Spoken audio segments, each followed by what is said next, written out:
Bagi kita, tak terbayangkan kalau ada bocah bahkan masih seumuran anak SMP bisa menghilangkan nyawa orang. Apalagi bocah itu bahkan menghilangkan nyawa ibunya sendiri. Namun fakta ini memang terjadi.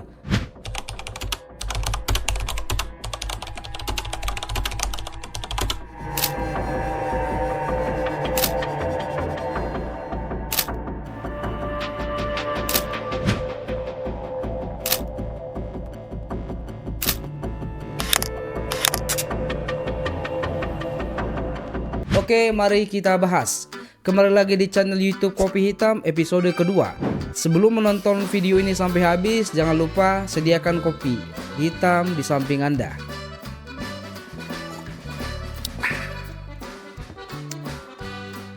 Supaya nikmat.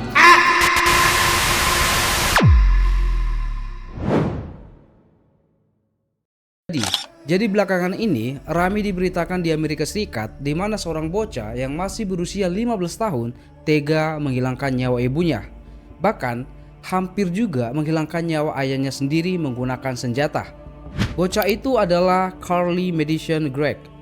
Bocah ini baru saja menerima vonis penjara seumur hidup setelah dinyatakan terbukti telah menghilangkan nyawa ibunya dan tambahan 10 tahun penjara karena telah merusak barang bukti. Gila nggak tuh?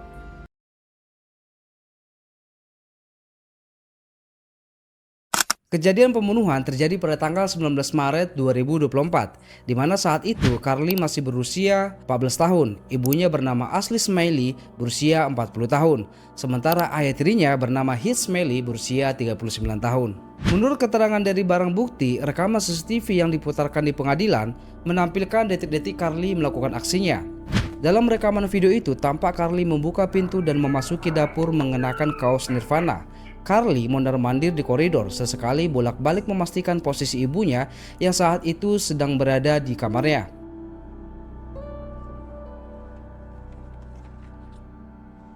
Carly lalu berjalan memasuki ruangan yang lain dan kembali dengan memegang sesuatu di belakang punggungnya, yang menurut pengadilan bahwa benda di belakang punggungnya itu adalah pistol Magnum 357 yang ia sudah persiapkan.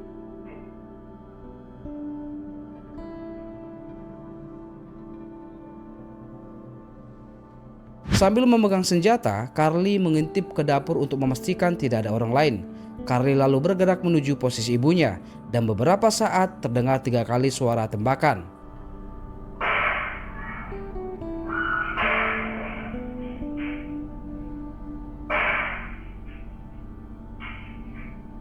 Saat tembakan pertama, ibunya terdengar berteriak dan seketika ruangan menjadi sunyi. Usai menembak ibunya, Carly lalu kembali ke dapur dan mengambil telepon seluler ibunya. Dia lalu mengirim pesan kepada ayah tirinya itu, yaitu Heath, untuk memintanya pulang. Adapun pesan teks yang ditulis Carly dari ponsel ibunya ke Heath ayahnya berbunyi, "Kapan kamu akan pulang sayang?"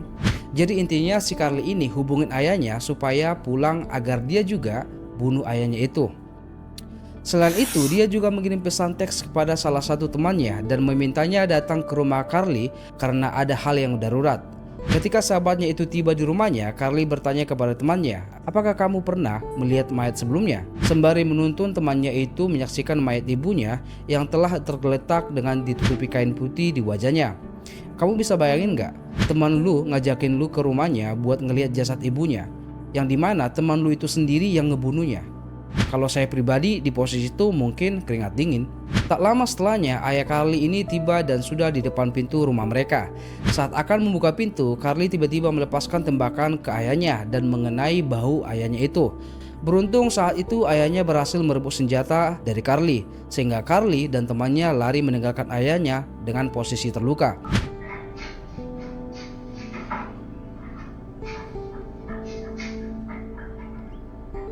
Dalam keadaan terluka, Heath lalu menelepon 911 untuk meminta pertolongan dan polisi pun segera datang. Carly yang lari dan sembunyi tidak jauh dari rumahnya itu pun akhirnya ditangkap.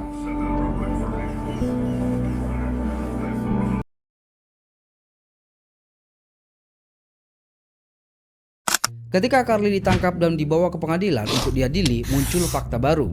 Diketahui ternyata Carly ini menghisap marijuana sebelum melakukan aksinya. Apalagi dia juga punya kebiasaan merokok ganja, mabuk, dan menghisap rokok PEV. Menurut saya bisa aja nih bocah ngerokok ganja supaya adrenalinnya naik buat ngedor mamanya itu. Jaksa juga meyakini sebelum kejadian penembakan, ibunya Carly ini saat itu berada di kamar Carly. Diduga sedang menggeledah kamar Carly untuk mencari ganja yang mungkin masih disimpan Carly. Artinya mungkin saja ibunya ini curiga sama si Carly ini masih menyimpan barang terlarang itu di kamarnya. Makanya ibunya saat itu diduga sedang menggeledah kamar si Carly. Apalagi ibunya ini sempat nemuin rokok vape di lemarinya sebelum didor si bocah kematian ini. Adapun senjata yang digunakan Carly untuk menembak ibunya diketahui adalah sebuah hadiah yang diberikan suaminya itu, yaitu Heath, kepada Ashley Smalley. Diketahui Ashley Smalley ini adalah seorang guru matematika di sekolah menengah atas di Northwest Rankin.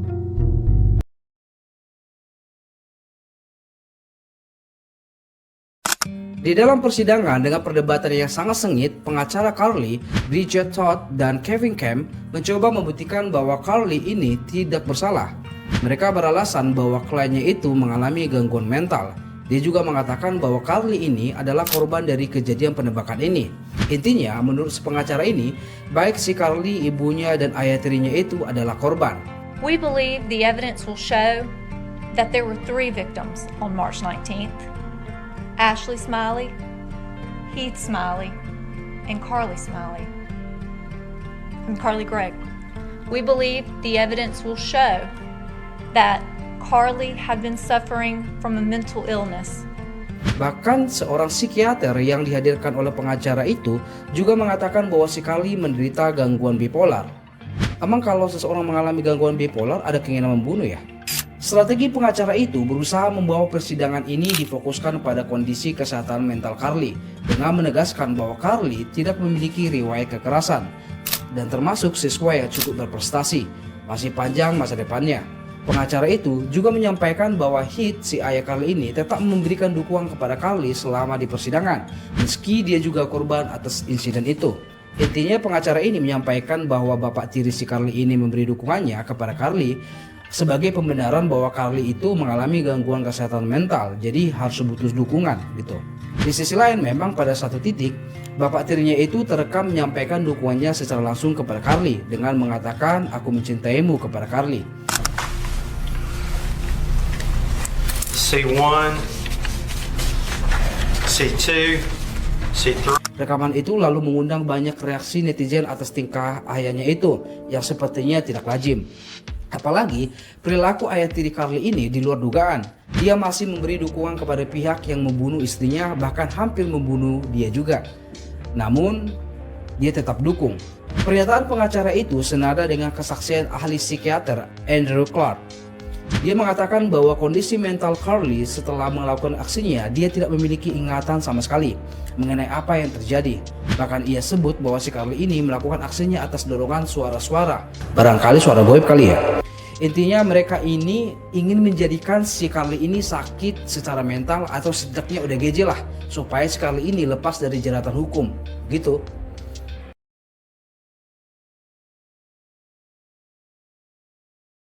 Olivia Lieber, seorang praktisi kesehatan mental, menyebut bahwa ia bertemu dengan Carly terakhir kalinya pada tanggal 12 Maret, seminggu sebelum kejadian penembakan. Olivia mengatakan bahwa si Carly ini tidak pernah melaporkan dirinya mendengar suara-suara atau mengalami gangguan ingatan, seperti yang disampaikan saksi ahli dari Carly itu, yang mengatakan Carly melakukan penembakan karena mendengar suara-suara atau disebut dengan halusinasi auditori. Sekadar info teman-teman, halusinasi auditori ini adalah kondisi ketika seseorang mendengar suara-suara yang sebenarnya tidak ada, seperti mendengar suara percakapan, instruksi, langkah kaki, atau suara musik. Ini sering kita temui bagi ODGJ yang tiba-tiba ngomong ngelantur gitu aja. Contohnya kayak ODGJ bilang bukan aku yang buntingin si Ica, yang buntingin si Ica itu si Asep, yang kadang-kadang kita bisa dibikin ngakak gitu loh. Jadi alasan ini digunakan sebagai pembenaran bahwa Carly memiliki gangguan mental. Selain itu, seorang psikiater forensik, Jason Pickett, memberikan kesaksiannya kepada pengadilan setelah melakukan evaluasi mental kepada Carly dengan menggunakan aturan McNaughton. Jadi maksud aturan McNaughton adalah sebuah uji standar hukum untuk menyatakan bahwa seseorang itu gila atau tidak dengan kesehatan pikirannya, maka hakim tidak boleh menjatuhkan pidana. Artinya kalau ada orang gila melakukan pembunuhan, maka orang gila itu tidak bisa dimintai pertanggungjawaban di hadapan hukum. Jadi kalau kamu dipukuli orang gila, ya itu deritamu. Jadi si Pickett ini berpendapat bahwa Carly tidak memenuhi standar kegilaan pada saat penembakan terjadi. Dia menegaskan bahwa si Carly ini tidak gila ketika dia menembak ibunya dan menyadari bahaya yang akan ditimbulkan oleh tindakannya itu sendiri pada hari itu juga.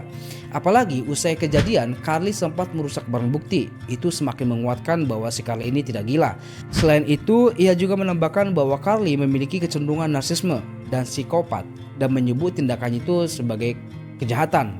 Kesaksian Pickett ini senada dengan Dr. Amanda Guglielmo yang sebelumnya bersaksi di pengadilan setelah melakukan evaluasi kompetensi kepada Carly. Ia menyimpulkan bahwa si Carly ini kompeten untuk diadili.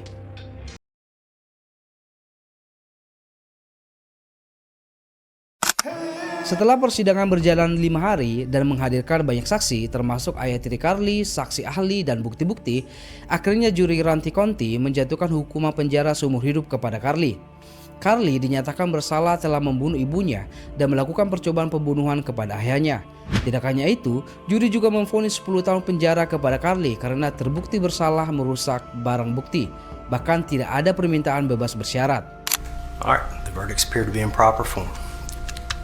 Verdict of the jury is count 1. We, the jury, find the defendant, Carly Madison Gregg, guilty of first-degree murder as charged in the indictment. Count 2. We, the jury, find the defendant, Carly Madison Gregg, guilty of attempted murder as charged in the indictment. Count 3. We, the jury, find the defendant, Carly Madison Gregg, guilty of tampering with evidence as charged in the indictment. Atas vonis itu, si pengacara Carly berencana akan mengajukan banding. Saya pribadi mengatakan salut dengan sistem hukum di Amerika Serikat karena mereka tidak pandang bulu untuk menegakkan hukum mereka sendiri. Bahkan sekelas mantan Presiden Donald Trump aja mereka adili. Apalagi di Amerika, usia minimal seseorang dapat disanksi di bawah hukum dan beberapa negara bagian itu berbeda-beda. Ada antara 13 tahun sampai dengan 16 tahun. Jadi kalau ada kasus katakanlah bocah melakukan tindakan kriminal di usia 15 tahun sementara dia berada di negara bagian yang menganut hukum batas usia 16 tahun, ya dia nggak dihukum. Begitu juga sebaliknya, kalau ada seseorang katakanlah bocah yang membunuh di umur 14 tahun dan dia berada di negara yang kebetulan memperlakukan hukum minimal di umur 14 tahun, ya dia dihukum gitu aja. Beginning on the first row. Ma'am, is that your verdict? Yes. Sir, is that your verdict? Yes, sir. Ma'am, is that your verdict? Dari kejadian ini, apa pelajaran yang perlu kita ambil? Apa tanggapan teman-teman terhadap kasus ini? Komen di bawah ya. Disclaimer teman-teman bahwa kasus ini sebenarnya banyak yang perlu diceritain, tapi saya hanya memberikan garis menangnya saja, lebih singkat gitu. Jadi kalau teman-teman mungkin merasa bahwa ada yang belum saya sampaikan, mohon maaf ya. Thank you.